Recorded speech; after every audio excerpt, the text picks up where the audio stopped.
喂，你喺度做咩啊？我咪用緊煙霧警報器睇下附近有冇人食煙咯。吓？呢個嘢唔係咁用㗎。今日等我同大家開箱呢個煙霧警報器啦。獨立火警偵測器咧可以分為兩大類，第一類咧就係煙霧感應嘅，而第二類咧就係熱力感應嘅。前者咧就係偵測空間嘅濃煙密度啦，後者咧就係偵測空間嘅溫度㗎。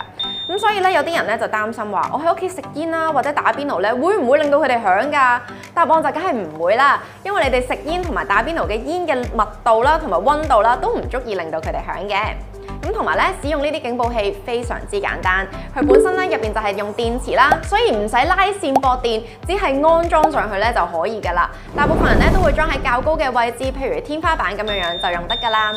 咁同埋點解佢係家居必備嘅用品？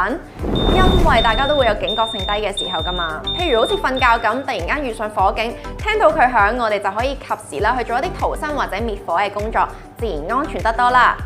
咁仲有就係咧，你會見到而家嘅警報器咧設計咧都非常之新穎同埋多變㗎，有圓形之外咧都會有方形啦，仲會有啲昆蟲形同埋迷你版，咁自然咧喺安裝上邊啦就唔會顯得佢好核突、好明顯，咁樣就會好睇好多啦。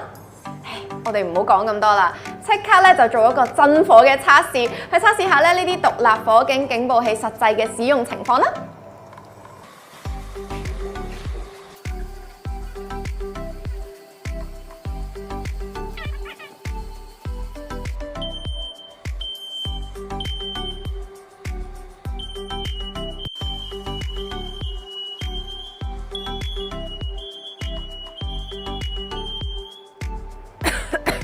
哇！